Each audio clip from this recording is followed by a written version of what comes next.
It was back in, I think, 10 years ago when we were in high school, and we had like those classic metalcore bands. We tried to play like shows in the local bars and local youth houses and everything like that. And then all suddenly the high school ended, so everyone had the plans for the future to go to college, go to university, whatever you want to do. And we were like, we want to still be in a band. We want to conquer the world. We want to tour the whole world. And that's when we kind of hit our heads together with Jonas, and we came up with the idea for a brand new band. And then we got these guys in, and on the latest update, there's Alexi. But from the beginning, I guess it was our stupid idea to start a band and make an international success from Finland. Yeah, like Tommy and Ole joined from Jonas's previous band, and I always wanted to be in a band, but no band would have me because I was a rapper guy. I had this rap posse. I was producing beats for rappers, and then we met at this high school house party. I met with the guys. Somebody put on Linkin Park. I started rapping the parts. They said we have a first rehearsal tomorrow. You want to join? And I think immediately we just started hanging out together. We didn't hang out with anyone else. We were only together. And then like 2 years ago, Alexi joined and kind of renewed everything that's been happened. I think it was also like a British band and Enter Shikari songs we were jamming. Like I was like, really, Nico, you know this band? And Nico, yeah, this is one of my favorites. I was like, God damn. Yeah, because I always thought like I loved rock music and metal music, even though I wear big clothes and saggy clothes. Even though I was in the rap scene, but I loved the metal music as well. And yeah, and I think these guys have something fresh in mind that we could. It was not going to be a traditional metal band from Finland. It was going to be something new for Finnish scene at least. That let's combine pop music and rap music to this band stuff we have going on. I remember the first rehearsal. I met these guys for the first time. I had seen them at school, but at school we were, because I was in the rap puzzle and they were like, they had long hair, metalheads. We were just like eyeing each other badly. Like, those guys are lame. No, those guys are lame. It was this rivalry going on always. But in the first practice, I remember like, because it tells where we were at musicians. We played 36 to Mars. Beautiful Lie. We played that like 3 times. Then we played In the End by Linkin Park. And there was this super small keyboard. And all I had to do was I put the keyboard on and I played dun, dun, dun, dun, dun. And everybody go like, dude, you're crazy. This is awesome. Like, we were super stoked about it. Like, it's such an easy riff, but that was enough to be like, because we weren't super musicians back then. We only had the attitude back then. And my mind was blowing when I heard Nico singing Ed Sheeran with the piano. He was like playing some Justin Bieber and Ed Sheeran songs with a pop voice, and he was super quick with the fingers on the keyboard. And I was like, well, if we mix that up with the metal we have, there's going to be something really new going on. And then we started to mess up with the song ideas. And I think it was like straight after the first practice, we already got song ideas, and you know, we were kind of quick. And 2 weeks later, me and Joel were driving to the rehearsal, and we already heard our first demo on the Finnish radio. yeah, that's how quick it went. I think you can, if you listen to the first record, we weren't as good as songwriters as we are now. We were not maybe as good musicians, but we were going to the right direction. Like, I don't see many things have changed in our style. We're just better at writing songs. That's the only thing that's changed. I think if you listen to the first album, you can hear that even at that point, those guys knew where they were headed. Yeah, I mean, there's one word, the attitude. You know, you can hear the attitude. You know, of course, now we're much better songwriters. You know, we were like a wild animal in a cage. We didn't know where to go, but we just messing around with the like wall to wall and like. Yeah, and you'll learn a lot from the experience, because like none of us have made an album before. Like, what's it like making an album in a real big studio with a real producer, with a real label, all that stuff. So we really learned and we took it all in. And when the next records came, it was a lot easier every time, because you know the process, you're familiar with the process. But it was just like you were thrown in the middle of an ocean and just learn to swim, motherfucker. Like that's how it feels to make the first record. You had the Time Bomb song in the Violent Pop album. That was the first time when we worked with Alex. We started to mess around with the ideas. I think 2018 or something like that. But you can tell it by yourself. yeah, like the guy said earlier, we were kind of the winners of the pandemic situation. I mean, without the pandemic, I probably wouldn't have like stopped myself to think like what do I want to do next, and the guys just kind of happened to be in the same situation, so I kind of ended up there. And you know what, you don't want to go into anyone's band and change anything. You just want to kind of adapt the way I work, adapt the way the guys work, and I think the combination was perfect. So. You made the same thing for us that Jordan Fish made for Bring the Horizon.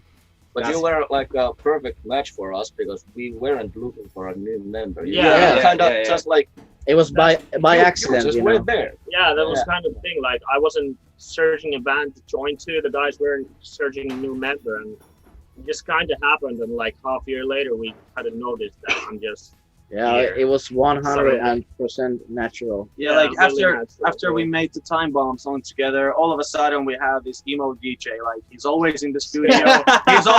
he's at the shows. We did a show together, and even after that show, everybody was still saying like, yeah, this was a one-time thing. We're not gonna do it again until there's the second show and we're together. And then like we started talking about it. We were always drunk when we talked about it.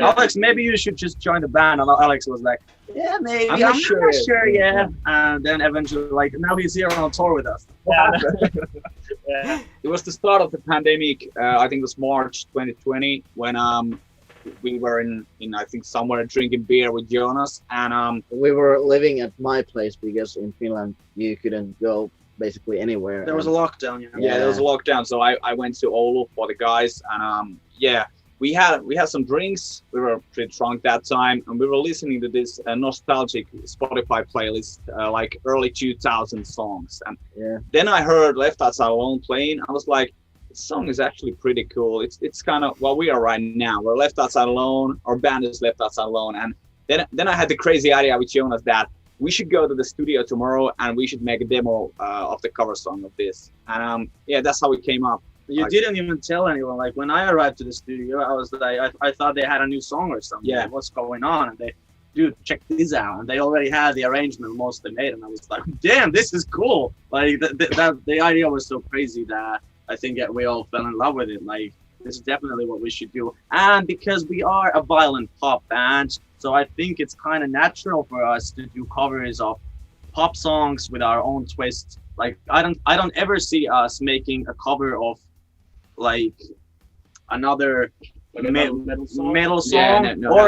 If we did a cover of metal song, we would do it acoustically or a piano version. We don't want to repeat what somebody else did with the song. If we take a song, we kind of want to make it our own. Yeah, and that's I think we succeeded with that with Left Outside Alone. And I need to say that it's not easy to do covers, like rock covers. It's not easy, but somehow with Left Outside Alone, I think it was one of the easiest things we've ever done. It was so like I think the message in the song was so awesome. It was like, what is Blind Channel? It's like band for all the people who are left outside alone. You can really relate to that message. The message was emo enough for us. Yeah, that's the word. You don't see us covering Pharrell Williams happy.